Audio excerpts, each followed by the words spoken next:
क्या हिंदू समाज जानता है कि ये 11 तारीख विशेष क्यों है? ये पूष शुक्ल पक्ष द्वादशी का है।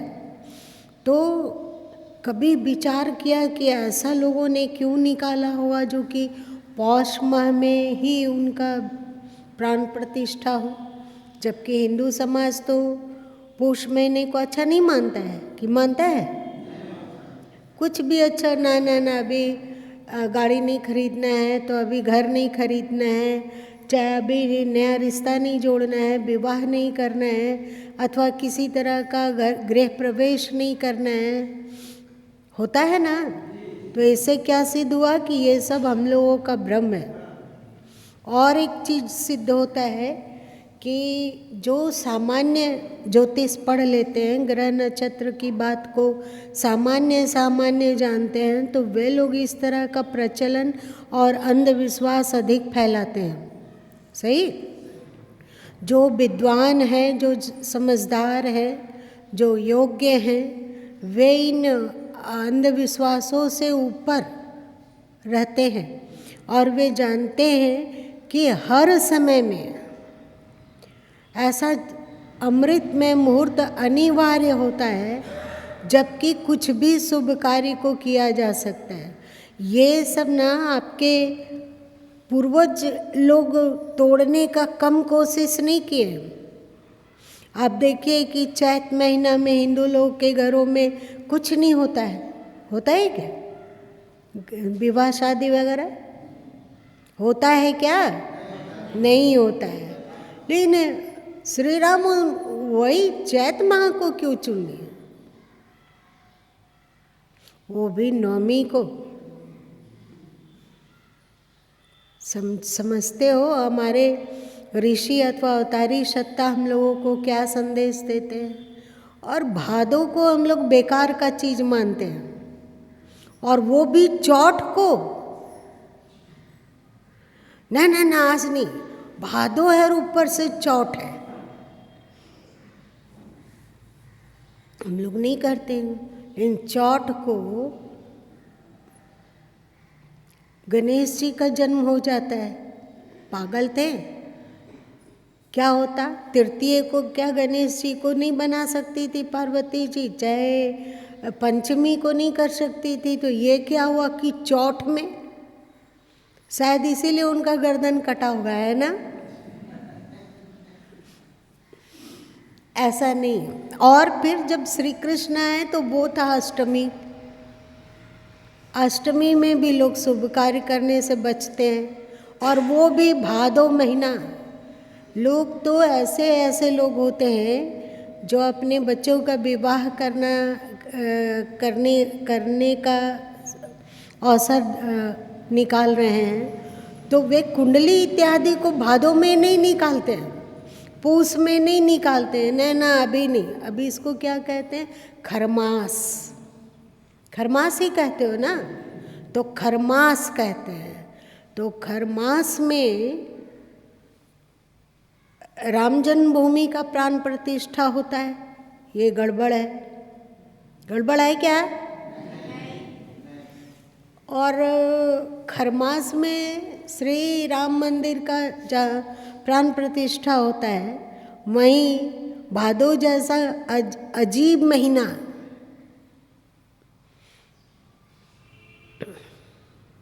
उसमें कृष्ण जैसे ज्ञानी आते हैं और गणेश जी के समान विघ्नहर्ता आते हैं। भादों को लोग विघ्न भरा हुआ मानते हैं, लेकिन विघ्नहर्ता का जन्म उसी में हुआ है।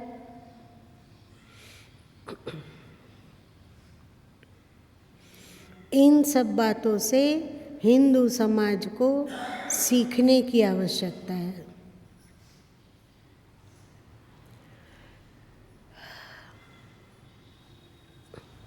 संत लोग शायद थोड़े मुहूर्तवाद रहे होंगे।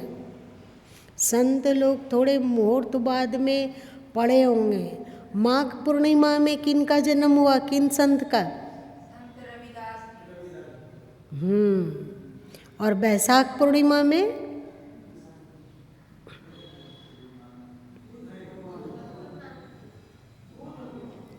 बुध का। और ज्येष्ठ पूर्णिमा में और आषाढ़ पूर्णिमा में वेद व्यास जी का। और कार्तिक पूर्णिमा में गुरु नानक देव जी। ये क्या मामला है, समझ में आप लोग कभी इस पर विचार किए कि हो तो हो क्या रहा है? शायद उस समय के लोग ज़्यादा मुहूर्तवाद के चक्कर में रहते होंगे, पहले का ज्ञान खो गया होगा। तो ये संत महापुरुष लोग पूर्णिमा में और पवित्र महीने के पूर्णिमा में आते हैं।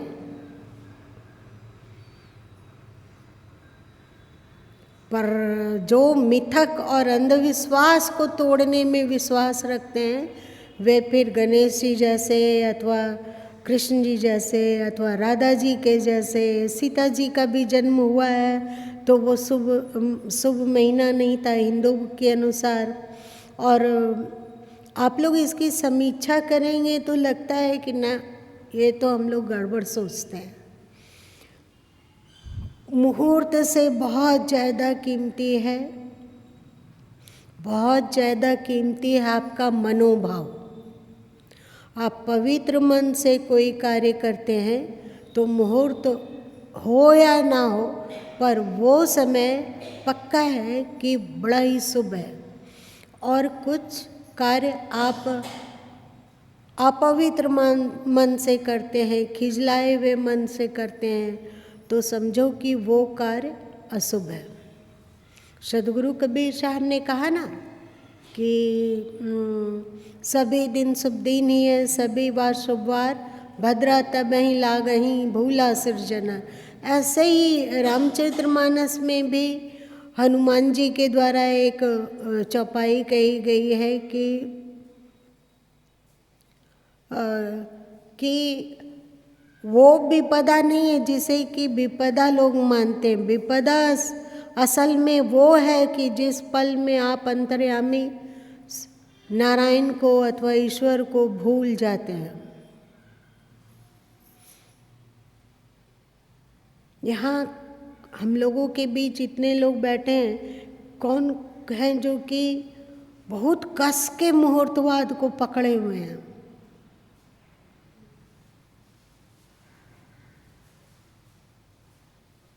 कोई नहीं, कोई नहीं। कि झिझक के मारे आप लोग हाथ नहीं खड़ा कर रहे हैं?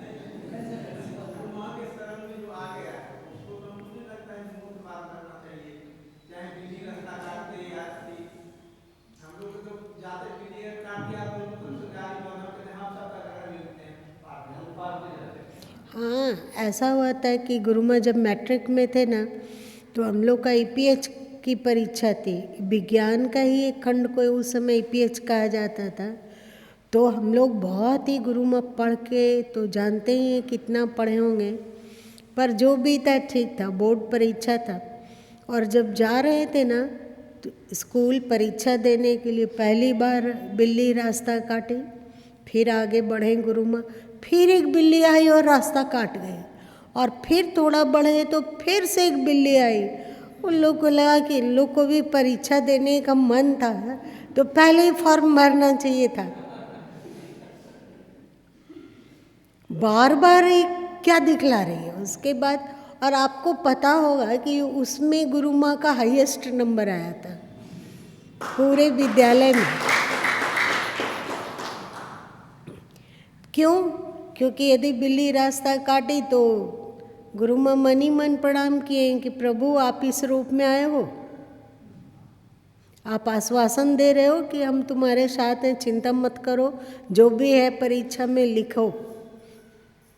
फिर आगे बढ़े, फिर बिल्ली रास्ता काटी तो उसे इसी भाव से प्रणाम किया गया। और आप लोग तो जानते हो ना कि नामदेव जी के समक्ष जब जिन प्रकट हुआ, याद है ना, भले बने आए प्रभु लंबकनाथ, तो विकराल रूप में प्रेत प्रकट हुआ। तो नामदेव जी हाथ जोड़ लिए कि प्रभु अजीब रूप धारण करके आए, लंबकनाथ। लंबकनाथ मतलब एक नया नाम भगवान का उन्होंने खोज निकाला, लंबकनाथ, लंबाई का नाथ। 100 योजन के हाथ है और 100 सैकड़ों योजन का सिर है, सोचो। और फिर जब ये दृष्टि आई तो वो जो प्रेत था वो विलुप्त हो गया और ईश्वर रूप में प्रकट हो गया। कारण क्या है? जबकि वो प्रेत अनेक लोगों का प्राण लिया है, पर नामदेव जी के लिए भगवान क्यों बन गया? जानते हो क्यों? उनकी भावना।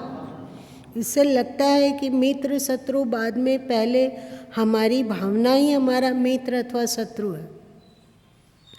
और गीता में श्री कृष्ण कहते भी है कि मनुष्य अपना मित्र स्वयं है और अपना शत्रु। अब हम लोग पर निर्भर है कि हम लोग अपना मित्र बनते हैं या शत्रु। अब ये जो बसंत आप लोगों ने अभी पढ़ा, क्या है? बुढ़िया। वहाँ पर अन्य टीकाकारों ने इसका अर्थ माया लगाया है।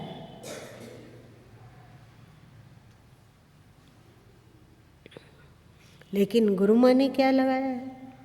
माया रूपी बुढ़िया हंसकर बोली, मैं नित्य ही बालिका हूँ, मेरे सदृश तरुणी कहो कौन स्त्री है। अनादिकाल से माया बूढ़ी है, पर अपनी मोहकता के कारण नित्य युवती है। अनादिकाल की है माया, इसलिए यह पुरानी से भी पुरानी बूढ़ी है, फिर भी यह नित्य ही युवा है। क्योंकि मनुष्य का माया के प्रति नित्य ही आकर्षण होता है। बूढ़े से बूढ़े व्यक्ति में भी माया का आकर्षण ज्यों का त्यों देखा जाता है। शास्त्रों में 50 वर्ष के बाद वानप्रस्थ आश्रम का विधान है। तात्पर्य, धीरे धीरे आयु ढलती जाती है तो स्त्री पुरुष का एक दूसरे के प्रति विकार युक्त आकर्षण समाप्त होता जाना चाहिए, लेकिन किसी का आकर्षण घटता नहीं है। माया के आकर्षण में व्यक्ति अनादिकाल से बंधा हुआ है और उससे आज तक मन भरा नहीं है। आज तक हम लोगों के अरबों खरबों असंख्य अनंत जन्म हो चुके हैं, जिसकी न संख्या है न अंत है। कभी हम लोग कीड़े मकोड़े बनकर कुलबुलाए हैं, कभी कीचड़ों में पनपनाए हैं, कभी हवा में उड़े, कभी जंगलों में दहाड़े, कभी मनुष्य बनकर धरती पर शासन किए हैं, कभी टिड्डा दल बने हैं, कभी तेलचट्टा बने, कभी क्या बने होंगे। पता है तुम लोगों की तेलचट्टा का नाम क्यों यहाँ गुरु माँ लिए होंगे? एक बार ना एक तेलचट्टा उड़ता हुआ गुरु माँ के हाथ पे बैठ गया था और वो ऐसे चला तो उसका टांग की जो खुरखुराहट थी ना, तुम लोग का कभी तिलचट्टा नहीं चला है क्या? वो बिल्कुल रोंगटा खड़ा कर देने वाला था। किसी के हाथ में कहीं पे तिलचट्टा नहीं चढ़ा है, खाली हाथ, जबकि खुरखुर खुरखुर करता है उन लोग का पैर। खुरखुर करा है, तिलचट्टा से उतनी परेशानी नहीं, पर उसका जो खुरखुर है ना, इसीलिए गुरु माँ लिखे इसको कि हम लोग भी कभी तिलचट्टा बने हैं। आज इंसान के रूप में बैठे हैं, पर हम लोग विभिन्न विभिन्न योनियों में भटके हैं, जिसको कि सदगुरु कबीर साहब ने कहा, 84 भटक कर पग पर अटके आए, अब की पासा ना पड़े तो फिर 84 जाए। किस किस योनियों में गए और वहाँ का इस भौतिक विकारी सुख को भोगा गया है, सही ना? लेकिन उस भोग का आकर्षण आज नहीं मिट गया कि मिटा? नहीं मिटता है। बहुत सारे लोग कहते हैं कि, और हाँ, आप लोग राजा याति की कहानी सुने होंगे, सुने हो ना? 100 साल पूरा हो गया, मृत्यु आई तो ययाति बोले कि अभी हमने संसार के सुखों को भोगा ही क्या है, अभी मृत्यु नहीं, थोड़ा हमें अवसर दिया जाए। तो फिर उन्होंने कहा कि आपका कोई पुत्र अपनी आयु दे देता हो। तो इतने वे अंधे हो गए थे राजा ययाति कि अपने छोटे पुत्र की आयु स्वयं ले लिए और उसे मृत्यु के मुख में जाने दिए। क्यों? भोग भोगने के लिए। फिर मृत्यु आई तो फिर से राजा आती यही बोले और फिर से अपन तब तक 100 साल में और ढेर सारे पुत्र पौत्र जन्म ले लिए थे। उसमें फिर से उसका छोटा बेटा अपनी आयु और युवावस्था को देने को तैयार हो गया, तो वो भी ले लिए। या तो भोगते भोगते 100 बार मृत्यु लौटी और अंत में फिर मृत्यु ने कहा कि क्या तुम्हें लगता है कि तुम्हारा दिल दिमाग भोग को भोगने से तृप्त हो जाएगा? राजा आती भी भोग भोगते भोगते भोगते भोगते थक चुके थे और वे समझ गए कि इसमें कभी तृप्ति नहीं है। इसी को सद्गुरु कबीर साहब कहें, बढ़वत बड़ी घटावत छोटी। भूख, नींद और वासना बढ़ाते जाओ तो ये बढ़ते जाते हैं और यदि घटाते जाओ तो घटते जाते हैं। आपको विश्वास नहीं होता हो, आप एक दिन 5 रोटी 6 रोटी खाना शुरू कीजिए और कोशिश कीजिए कि 2-3 दिन तक लगातार 5-6 रोटी एक साथ खा पाते हो, तो क्या होगा? फिर हम लोग जब तक 5-6 रोटी नहीं खाएंगे तब तक तृप्ति, भूख, निवृत्ति का एहसास नहीं होगा। और यदि आप 7 रोटी खाना शुरू करें तो क्या लगता है ये आदत हम लोग की बन नहीं जाएगी? बन जाएगी। आप नींद को बढ़ाने की कोशिश कीजिए। अकर्मण्यता, लेजीपन, आलसी, कामचोर बनते जाइए। कोशिश कीजिए कि हम अपने शरीर को कम से कम काम में लगाएं, शरीर को आचार की तरह जोक के रखिए। तो क्या लगता है ये आलस, ये प्रमाद, ये कार्यहीनता हमारे ऊपर हावी होती जाएगी कि हम कर्मठ बनते जाएंगे? हावी होते जाएगी। 4 दिन आप आलस में जी कर देखिए ना, फिर धीरे धीरे मन उस आलस्य को जोर से पकड़ता है। आप लोगों ने इसका अनुभव नहीं किया है? आप एक दिन 7 बजे उठ के देखिए और मन को थोड़ा थपथपा दीजिए। फिर जब घड़ी देख लिया, अरे अभी तो इतने ही बजा, फिर कनमटिया के सोया, फिर सोया, फिर सोया 7, उसको फिर बढ़ा दीजिए 7:30, तो आप फिर 7:30 बजे सोकर उठने लग जाएंगे। जो आज के बच्चे हैं जो नए फैशन के दौर में बेवकूफ़ी करके सोचते हैं 11 बजे सो के, शनिवार रविवार क्या है मतलब सोए रहो। ये नहीं है कि बहुत सारा काम है जो जॉब करते हुए नहीं निपट पाते हैं, तो आज हम उन कार्यों को करें नहीं। वे 11 बजे 12 बजे तक सो के उठ रहे हैं। उन लोगों ने अपनी नींद को बढ़ाया और नींद को घटाने से अभी हम लोग का रात होती है तो नींद आने लगती है कि नहीं, लेकिन जो उल्लू सदृश संस्कार अपने में बटोरते हैं तो रात में नींद नहीं आती है, उसको ताकत बढ़ जाती है। जैसे उल्लू लोग को ताकत बढ़ जाती है, जैसे शेर लोग को रात में ताकत बढ़ जाती है, भेड़िए को रात में ताकत बढ़ जाती है। वे अपना शिकार खोजने कब निकलते हैं ये लोग? रात में। तो वैसे ही आज के लोगों को, आज के विद्यार्थी वर्ग को ऐसा रात होते होते उनकी नींद एकदम अच्छा से गायब हो जाती है और वे मज़े से पढ़ पाते हैं। 1 बजे रात, 2 बजे रात, 3 बजे रात तक पढ़ रहे हैं, उसका सुबह सोए से 11 बजे 12 बजे उठ रहे हैं।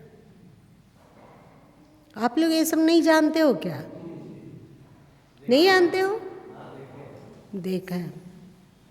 तो यही है, बढ़ते बढ़ते कोई भी आदत बढ़ जाती है, उसको घटाते घटाते घटाया जा सकता है। जो 70 साल तक भोगी बना हुआ है, तो ऐसा नहीं है कि भोग को भोगते भोगते 71वां साल में पहुंचेगा तो उसके अंदर में भोग की निवृत्ति हो जाएगी, ऐसा नहीं है। आप 70 साल में भोग रहे हो तो लगेगा कि अभी तो हमारा शरीर ठीक है, थोड़ा और भोग लेते हैं ना। काम करते समय, परिश्रम करते समय सीनियर सिटीजन वे लोग बन जाते हैं। क्या करें, ताकत वे नहीं बुझाता है। ताकत नहीं समझ में आता है, लेकिन भोगते समय एकदम युवावस्था आ जाती है। तो बताइए इसमें पूर्ण विराम, हम लोग जब तक एक जन मर नहीं जाएगा तब तक लग सकता है क्या?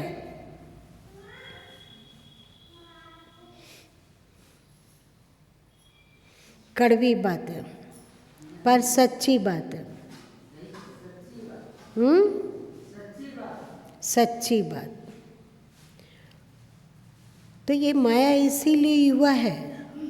मान लिया जाए जो अभी अनमैरिड हैं अथवा 17 साल के हैं, 20 साल के हों, 28 साल के हों, 30 साल के हों, 32 साल के हैं, अनमैरिड है, तो उनके भीतर वासना जागती है कि कब विवाह होगा, कब विवाह होगा, कब विवाह होगा, जबकि उसका अनंत जन्म से भी तक विवाह हुआ है। और कीड़े मकोड़े में तो विवाह ही सब करने का जरूरत भी नहीं है। तो क्या जो 28 साल 30 साल में है और अनमैरिड है, उनकी वासना तृप्त है कि वे स्वप्न देख रहे हैं कि अभी तक तो विवाह ही नहीं हुआ, क्या करें?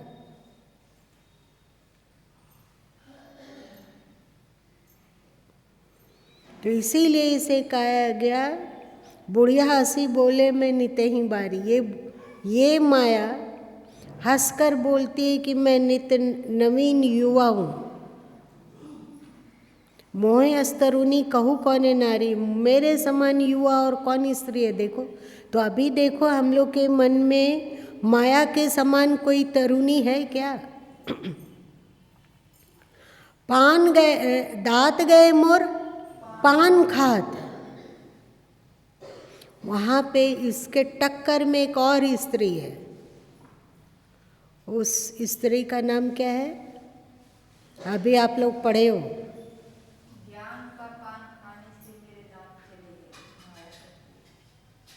उस स्त्री का नाम है भक्ति। यदि आप अपने भीतर भक्ति को स्थापित कर पाते हो तो माया वहाँ से चली जाती है। जैसे अंधकार से अंधकार कक्ष में भी आप दीपक जला पाते हो तो वहाँ से अंधकार भाग खड़ा होता है ना? उसी तरह यदि प्रभु के प्रति भक्ति, आदर्श के प्रति भक्ति बढ़ती जाती है तो फिर हमारे भीतर की माया घटती जाती है। सही है नहीं? किसी को अनुभव नहीं है? आप लोग अपने जीवन को देखो ना। यदि आपके चित्त में इतनी भी भक्ति का प्रादुर्भाव हुआ तो क्या अनेक कूटे उस समाप्त नहीं हुए, है ना? तो यही इस पद में, इस बसंत में सदगुरु कबीर साहब का यही संदेश है कि जन सामान्य के लिए माया तरुणी है और वो सबको नाचना चाह रही है। पर जो संत हैं, विवेकी हैं, समझदार हैं, सज्जन हैं, सत्य के खोजी हैं, यदि वे अपने भीतर भक्ति का विकास करते चल, सचमुच की भक्ति, ऐसा हो ही नहीं सकता है कि भक्ति भीतर प्रकाशित हो, अवस्थित हो गई हो और माया निर्बल ना हुई हो, कमजोर ना हुई हो, अथवा हमारे चित्त को छोड़कर भाग नहीं गई हो, तो समझना कि हम लोगों ने भ्रम पाल रखा है कि हमारे भीतर भक्ति है। भक्ति होगी तो माया शक्ति भागेगी ही भागेगी।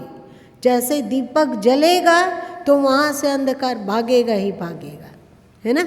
यही इस पद में कहा गया है। आज इतने ही रहने दो।